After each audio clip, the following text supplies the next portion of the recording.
No Panorama CBN, você confere em menos de meia hora os seguintes destaques. Principais capitais do país preparam a festa para celebrar a chegada de 2026. No Rio, o maior Réveillon do mundo acontece na praia de Copacabana. Em São Paulo, artistas se apresentam para o público na Avenida Paulista. Quem deixou para comprar itens da ceia na última hora está encontrando um bacalhau salgado, pelo menos no preço. Ano termina com destaque a crimes contra minorias como feminicídio e racismo. Polícia Federal faz acariação entre o dono do Banco Master e o ex-presidente do Banco de Brasília. E o ex-presidente da República, Jair Bolsonaro, passa por nova cirurgia. Panorama CBN. Olá, eu sou Ricardo Porto e esse é o Panorama CBN desta quarta-feira, 31 de dezembro de 2025. Quanto menos se espera, chega o fim de mais um ano e eu tenho o prazer de te fazer companhia por aqui nesse fechamento de ciclo. Para você, o ano passou voando ou passou devagar? Cada um tem a sua percepção, né? Minha sensação é de que o primeiro semestre foi meio arrastado, mas o segundo passou voando. Claro que a gente vai falar das festas de Réveillon em várias capitais do país, incluindo a maior do mundo, no Rio de Janeiro. E não sou eu que estou dizendo não, é o Guinness. Fica comigo porque tem muito assunto antes da cortina de 2025 fechar.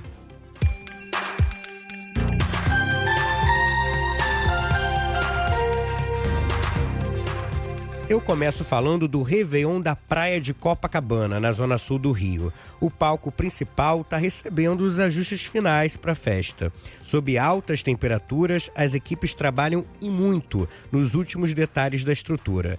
Em frente ao icônico Copacabana Palace, o palco tem 25 metros de altura e ocupa uma área de 1.700 metros quadrados. Entre os shows que vão garantir a festa da virada estão parcerias de Gilberto Gil com Ney Matogrosso, Belo com Alcione, João Gomes com Isa, além do DJ Alok e da escola de samba Beija-Flor. São esperados 2,5 milhões de pessoas. Na Orla, ainda haverá mais 2 palcos, um dedicado ao samba, com Roberta Sá, Martinalha e Diogo Nogueira, e um dedicado à música gospel, com apresentações de Samuel Messias, Thales Roberto e o grupo Marcados, entre outros.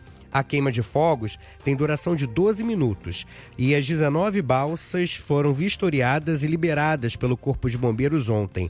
Serão 14 toneladas de fogos. Mas o que ainda preocupa a corporação é o alerta de ressaca emitido pela Marinha. Ondas de até 2,5 metros de altura são previstas para o momento da virada. Por causa disso, a orientação do porta-voz do Corpo de Bombeiros, Fábio Contreiras, é de ninguém entrar no mar. O mar não vai estar indicado para mergulho. Temos de 2 a 2,5 metros de ondas, um mar com muita energia, um mar também com muitas valas e correntes de retorno. As pessoas vão querer, obviamente, se banhar, vai estar calor, mas a corporação não negocia a segurança. Não mergulhem no mar. Estaremos com drones enviando muitos avisos sonoros para que as pessoas não insistam nessa prática. Realmente o mar vai subir, como a gente diz, o risco é real, então curtam realmente o Réveillon da areia, se refresquem de outras maneiras, mas não mergulhem. Fica o alerta. Então a gente tem quase tudo pronto para a maior festa de Réveillon do mundo. Repito, a maior festa de Réveillon do mundo.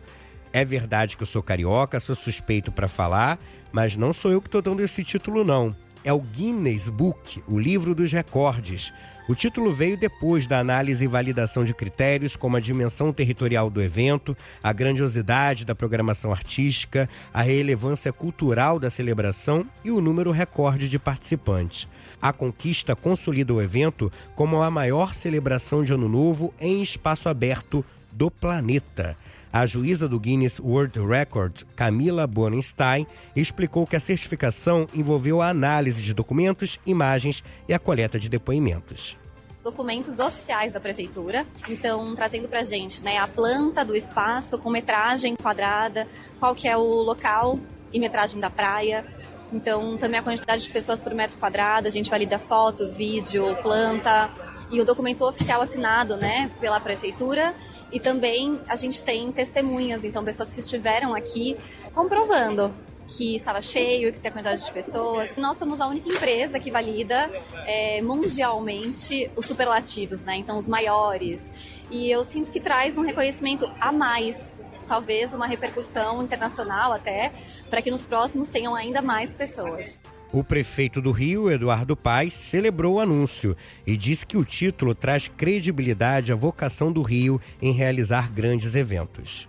A celebração, o cálculo não exato, já se justificaria pela alegria, pela celebração, né? E a gente sempre tem aqueles caras com complexo vira-lata que não entendem que não há lugar no mundo que faça festa em espaço público com a constância que faz o Rio de Janeiro, com tanta gente. Ponto, final. Não há desafio a me apontar em uma cidade que tem o que a gente faz no mundo inteiro, né? Não há no Brasil, não há no mundo, não há em nenhum lugar isso acontecendo. Isso acontece no Rio de Janeiro. Aí você me pergunta, e em São Paulo vai ter o quê, Ricardo? Uma grande festa também e artistas de primeira linha. Eu tô falando do Réveillon da Avenida Paulista, que vai ter 10 atrações artísticas ao longo de 14 horas de programação, incluindo apresentações, sabe de quem? Do João Gomes e do Belo. Sim, você não ouviu errado não. Eles estarão primeiro na festa de São Paulo e depois voam para o Rio de Janeiro. Olha a correria. A Paulista também vai receber Ana Castela, Maiara e Maraísa, Frei Gilson, Padre Marcelo Rossi e o grupo Colo de Deus. O evento, organizado pela Prefeitura de São Paulo, também conta com uma queima de fogos silenciosa de 15 minutos. Além da festa, o dia vai ser marcado pela 100ª edição da Corrida de São Silvestre. A prova deve reunir 55 mil corredores num percurso de 15 quilômetros por São Paulo. A largada é na Avenida Paulista e bem cedo. Então é possível que na hora em que você estiver ouvindo o panorama, já tenhamos os vencedores. Só se atualizar no site da CBN, o cbn.com.br. E aí você deve me perguntar, como é que vai ficar o tempo? Tivemos uma onda de calor agora, na semana passada, no início dessa também, mas também já chegou a chuva. Bom, uma frente fria deve atingir boa parte do Brasil a partir de hoje. No Rio de Janeiro tem sim previsão de chuva forte, até com granizo, durante a tarde e a noite, na hora da virada. O calor vai continuar. Em São Paulo também pode chover, mas a previsão é de algo bem fraco e isolado que não vai atrapalhar o Réveillon. E eu vou falar mais de Ano Novo no final do podcast, tá? Fazer um giro por outras capitais. Segura aí. Apesar de ser um dia de festa, tem muita coisa séria acontecendo e movimentando o noticiário político e policial. A Polícia Federal realizou uma acariação entre o dono do Banco Master, Daniel Vorcaro, e o ex-presidente do Banco de Brasília, Paulo Henrique Costa. A medida foi adotada após a delegada responsável pelo caso considerar que os depoimentos dos dois apresentaram divergências significativas. O diretor de fiscalização do Banco Central, Ailton de Aquino, foi dispensado da confrontação de versões depois de ser ouvido pela PF. Investigadores envolvidos no inquérito avaliaram que o depoimento dele, o diretor do Banco Central, foi útil e trouxe informações relevantes, que incluem detalhes como datas e outros acontecimentos, segundo a apuração do jornal O Globo. Durante os procedimentos, um representante do Ministério Público Federal e um juiz auxiliar do gabinete do ministro Dias Toffoli, do STF, acompanharam as oitivas. Inicialmente, Toffoli tinha marcado a acariação antes mesmo de serem coletados os depoimentos individuais pela polícia e apontadas contradições objetivas entre Daniel Vorcaro, Paulo Henrique Costa e Ailton de Aquino. O magistrado acabou recuando dessa decisão após diversos questionamentos. Os três foram ouvidos ontem, depois de o Banco BRB, estatal do governo do Distrito Federal, tentar comprar o Master numa operação vetada pelo Banco Central em setembro. 2 meses depois, Vorcaro foi preso e o Banco Central decretou a liquidação do Master em meio a suspeitas de operações fraudulentas na casa de 12 bilhões de reais. Vorcaro passou apenas 12 dias preso. A justiça determinou a soltura dele e a aplicação de medidas cautelares, como o uso de tornozeleira eletrônica. Mudando de assunto, mais de 230 agressores acusados de crimes de violência doméstica e familiar contra mulheres foram presos em São Paulo. A operação, realizada pela Polícia Civil, ocorreu a uma alta de casos de feminicídios. Em 2025, a capital paulista registrou o maior número para um ano desde que a série histórica foi iniciada em 2015. Entre janeiro e outubro foram 53 ocorrências. Em todo o estado, foram 233 assassinatos. Segundo o governo do estado, somente neste ano, mais de 11 mil agressores foram presos, sendo 4 mil em operações especiais. Dados também apontam que 4 em cada 10 inquéritos da Polícia Civil são referentes a casos de violência contra a mulher. Ao todo, na operação realizada ontem, foram cumpridos cerca de 1.400 mandados expedidos pela Justiça envolvendo diferentes formas de agressão, mas a maior parte era relacionada a descumprimento de medida protetiva. A coordenadora das Delegacias de Defesa da Mulher, Cristiane Braga, detalhou os próximos passos da ação. Os presos com condenação a regime fechado são encaminhados ao presídio, alguns com regime aberto, eles vão passar por audiência de custódia, é feita a captura pelo cumprimento do mandado, passa para a custódia para a deliberação da prisão. A maioria deles são conviventes, ex-conviventes, são pessoas normalmente mais jovens e são a grande maioria de condenados. O secretário de Segurança Pública, Oswaldo Nico, admitiu que os indicadores precisam baixar e afirmou que o combate ao feminicídio é uma das prioridades da gestão. Então nós temos que pôr um basta, vamos trabalhar muito. O governador está pedindo para a gente operação todo dia ele me pergunta como é que está o caso do feminicídio, vamos baixar, porque nós conseguimos todos os indicadores baixar bastante. Temos ainda que acertar no feminicídio, o que nós vamos fazer? Nós vamos dar trégua. É um crime difícil de punir, começa dentro de casa. Tem algumas fases aí que se a polícia conseguir saber antes, vai ajudar muito. O governo de São Paulo promete ainda entregar mais 60 salas de delegacia da mulher até o primeiro semestre de 2026. E a Polícia Civil de Minas Gerais investiga um caso de racismo registrado num prédio no centro de Belo Horizonte contra um casal de São Paulo. Câmeras de segurança registraram o momento. Eneida Aparecida Guzmão e Fábio dos Santos Bolsas estavam sentados conversando no hall do edifício quando a suspeita, identificada como Natália Burza, aparece para buscar uma encomenda. Ela distrata o entregador e cospe no chão ao ver o casal. Pouco tempo depois, já dentro do prédio, as vítimas encontraram a mulher novamente e, em voz alta, ela diz uma frase racista. Tem nome de Deus, Fabiano! É um absurdo, né?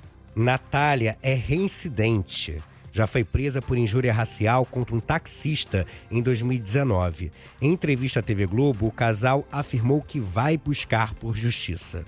Não houve provocação nenhuma nossa, nós estávamos aqui, conversando num tom baixo, então assim, não teve justificativa, sabe? É um absurdo o que nós passamos aqui. A presença do negro incomoda, é absurdo, precisa ser combatido, denunciado. A gente não pode admitir que isso aconteça em pleno 2025. E que em 2026 a gente possa seguir firmes no combate ao racismo, ao feminicídio, à homofobia e tantos outros crimes contra as minorias.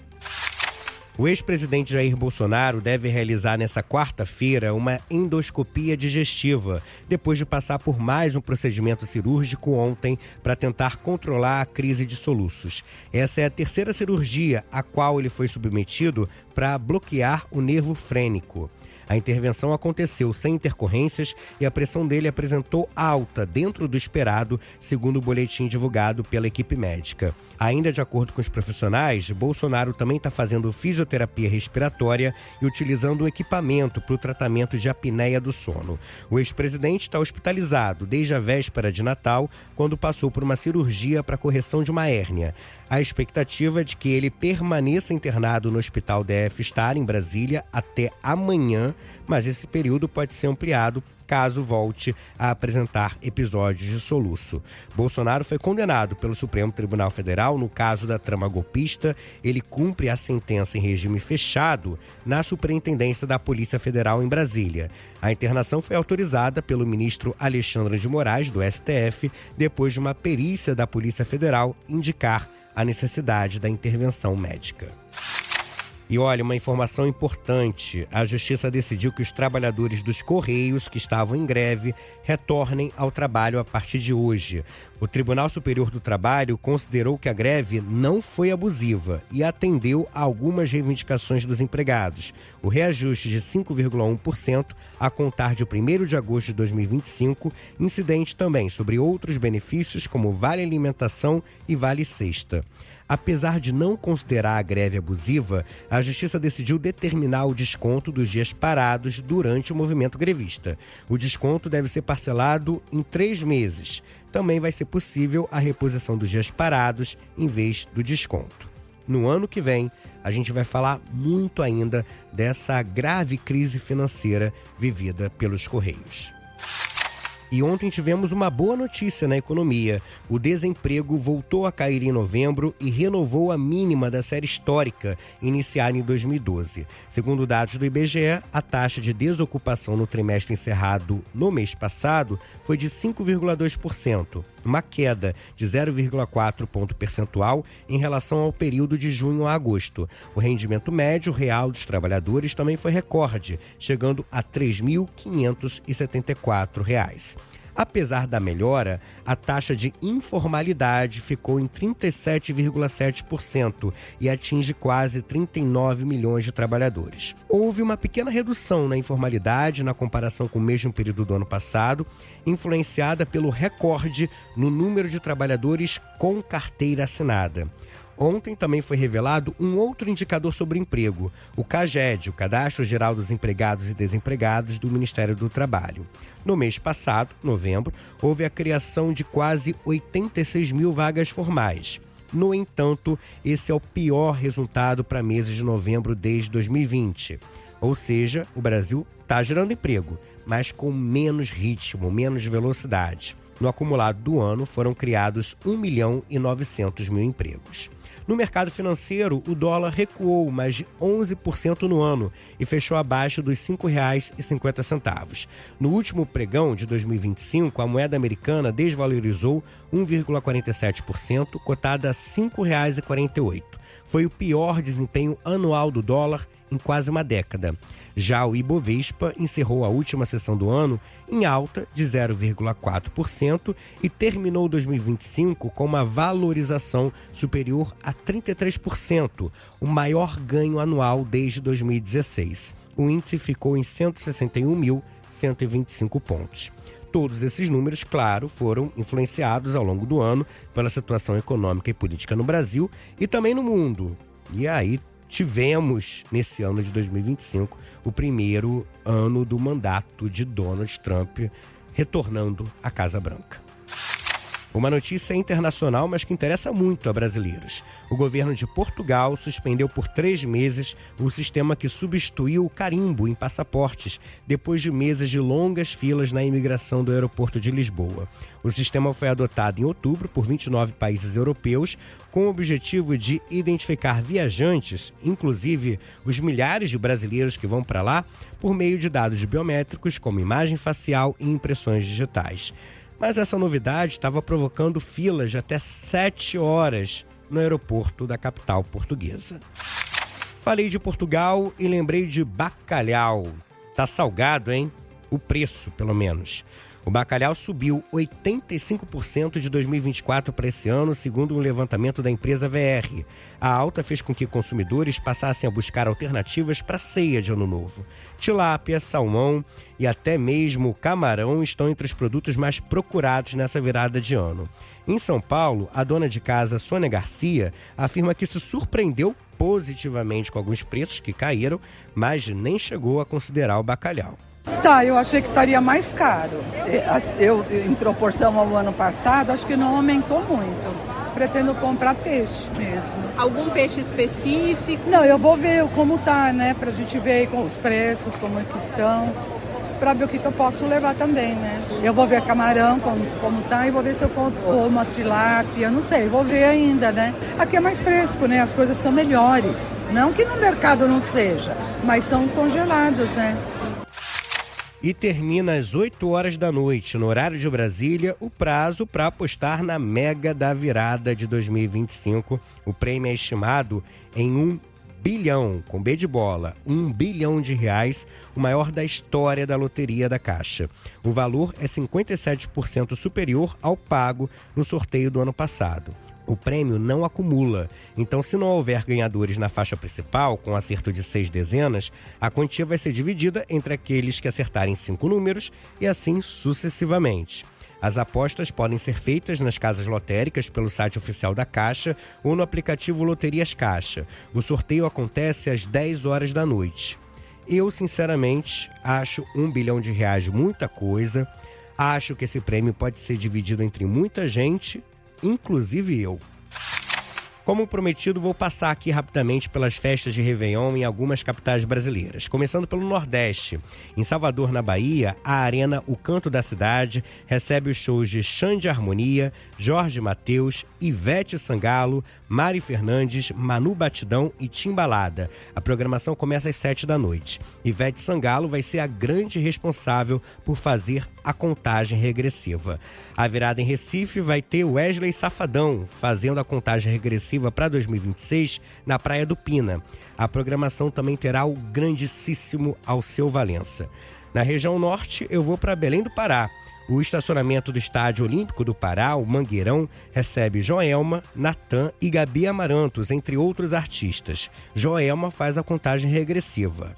Centro-Oeste, vamos para Brasília, capital federal. Na Esplanada dos Ministérios, Lauana Prado vai estar no palco no momento da virada do ano, que vai contar com uma queima de fogos de 12 minutos. Na região sul, eu destaco Floripa. A programação gratuita na ilha de Florianópolis, no Beira-Mar Norte, vai contar com várias atrações, incluindo Raça Negra, para inaugurar 2026 depois de um show de fogos.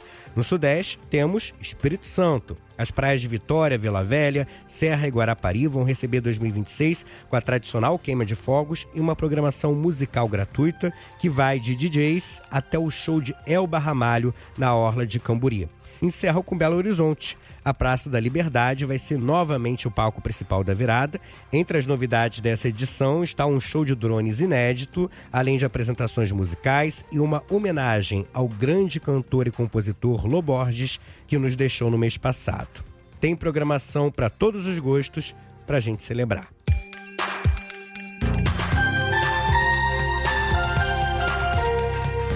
E com esse giro, eu encerro o Panorama CBN dessa sexta-feira e de 2025 como um todo. E por que não encerrar com um artista que esteve entre os mais ouvidos e os mais queridos desse ano que está acabando? João Gomes, que tanto conquistou o público e as redes sociais, vai estar no Réveillon do Rio, em Copacabana, e no de São Paulo, na Paulista. Haja fôlego. Hoje eu lembrei de nós, embaixo dos lençóis, viajando sem sair do quarto, sonhando acordar. Eu, Ricardo Porto, em nome dos titulares desse espaço, Bianca Santos e Leandro Gouveia, além de todos os profissionais que ajudam a fazer o podcast, Laerte Afonso e Edmilson Fernandes entre eles, eu desejo para você uma excelente virada. Seja lá como você vai ver a chegada de 2026... na praia, em casa, numa festa, numa comemoração mais familiar, sozinho ou até mesmo trabalhando, que esse novo ano chegue com a expectativa de melhores notícias e a realização das mais otimistas previsões. Amanhã, dia 1º, não tem panorama, mas eu volto para encerrar minha temporada por aqui na sexta-feira, dia 2. Aproveito aqui para agradecer meus parceiros de hoje, Wender Starles e Cauã Felipe. Um abraço e até ano que vem.